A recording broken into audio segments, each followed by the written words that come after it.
D'après vous, lequel de ces deux charmants petits reptiles est un gecko? Je vous présente ici le gecko ligné de Madagascar. Bravo à tous ceux qui ont trouvé. Si tu as voté pour le lézard alligator, je te conseille de regarder cette vidéo et on refait un test à la fin. Ok?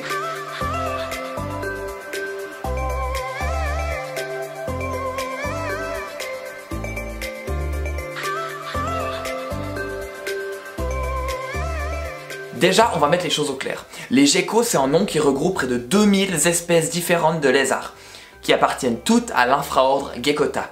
Ok, je vous ai perdu. Vous le savez, j'espère, que les êtres vivants sont classés par groupes qui comportent des caractéristiques physiques communes. On a sûrement tous appris en biologie le fameux recopge.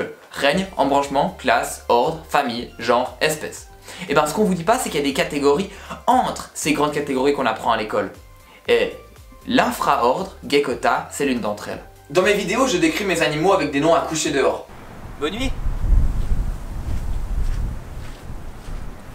Alors c'est pas pour être méchant avec eux et les insulter, au contraire, c'est pour savoir précisément de quelle espèce on parle. Le gecko que je vous ai présenté en introduction, c'est un Uroplatus lineatus. Uroplatus c'est le genre, lineatus c'est l'espèce.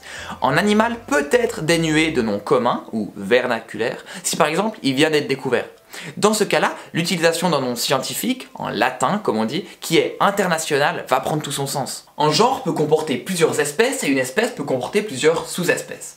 Bref, je crois qu'on va s'arrêter là et je vais mettre en place des cours privés sur la classification animale pour ceux que ça intéresse. Bon, on va y aller tout gentiment. Les geckos en général se caractérisent par l'absence de paupières. Du coup, pour se nettoyer les yeux, ils vont utiliser leur longue langue. C'est hyper intéressant à observer et en plus, du coup, ils dorment les yeux fermés. Ouvert, Valentin. Ouvert. Ils dorment les yeux ouverts. C'est toi qui dors les yeux fermés, bobet. Si. Mais ça fonctionne pas pour les oblépharidés, qui eux, ont des paupières. Ah oui, encore un truc. La zoologie, c'est bourré d'exceptions. Du coup, il faut s'y habituer. Des geckos, il y en a partout, à part dans les pôles et dans le nord des régions tempérées. Pourquoi? Eh bien, ce sont des reptiles, et on dit vulgairement qu'ils ont le sang froid. C'est pas vraiment vrai, mais en fait, ils ne produisent pas de chaleur, contrairement à nous, les humains, les mammifères. Donc, ils ont besoin de s'exposer aux rayons lumineux pour produire de l'énergie. Il y en a dans les forêts tropicales, les forêts tempérées, les forêts sèches, les déserts, les steppes, les villes où il fait suffisamment chaud. En Suisse, on va partir du principe qu'on n'a pas de geckos.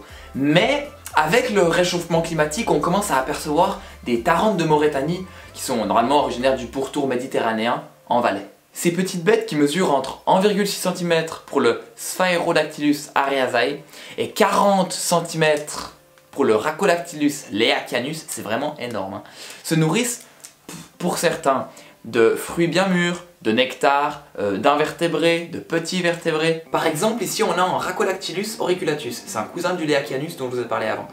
Dans la nature, il va se nourrir principalement de petits vertébrés, dont des bébés geckos, d'autres espèces ou de sa propre espèce. Oui, c'est glauque. La quasi-totalité des geckos sont nocturnes, c'est-à-dire qu'ils vivent la nuit, mais il y a des exceptions comme par exemple le genre Phelsuma ou Pristurus, qui eux vivent le jour. Quand on pense gecko, on pense à ça.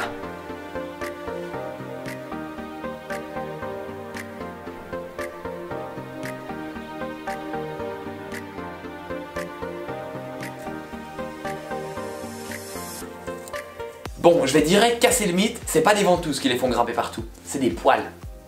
Un peu comme ceux-là, mais en plus stylé et plus abondant. On va changer de décor.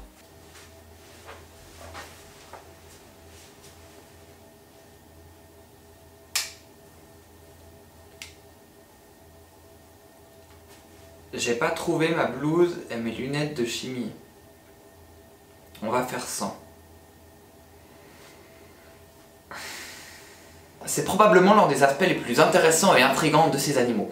Donc je vais vous expliquer dans les grandes lignes le pourquoi du comment de cette fabuleuse adaptation. On va parler chimie et liaison intermoléculaire. Comme je vous l'ai dit, les geckos possèdent des millions de microscopiques poils sous les doigts, ce qui va leur permettre de s'adhérer à peu près toutes les surfaces.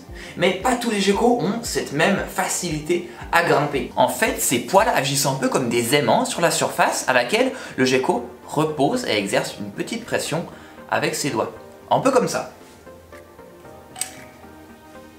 C'est le principe des forces de Van der Waals qui sont responsables de l'attraction entre les molécules. C'est très complexe mais passionnant. Je voulais vous en parler. Voilà, c'est fait. J'aurais voulu en plus vous parler de l'autotomie, cette faculté qu'ont les geckos pour perdre leur queue et qu'elles repoussent ensuite chez certaines espèces. On aurait pu encore parler des geckolepis mégalepis qui peuvent perdre leurs écailles lorsqu'ils sont attrapés par un prédateur et qu'elles repoussent ensuite. La peau repousse, c'est totalement dingue. On aurait pu aussi également parler des Uroplatus, ces as du camouflage. Mais bon, je pense que vous avez déjà envie de partir, donc on va s'arrêter là pour aujourd'hui. Après, le but de ce nouveau concept, c'est de faire une petite vidéo condensée et rapide que vous pouvez regarder partout. Apprendre des petits trucs sur les reptiles de façon ludique et qui changent de l'encyclopédie. Je peux en faire d'autres si ça vous tente. La mienne, elle s'appelle Karine, hein, et l'autre Céline. Et que le sujet mérite d'être abordé en vidéo. Et je suis content de vous retrouver à part ça. C'est la magie de Noël. On revoit des gens qu'on aime bien mais qui sont malheureusement souvent loin. Bonne fête de fin d'année et à l'année prochaine. En fait, lequel des deux est un gecko ? Tu peux t'abonner si t'as envie, mais si t'as pas envie, tu peux partir aussi. Ça ne me dérangera pas.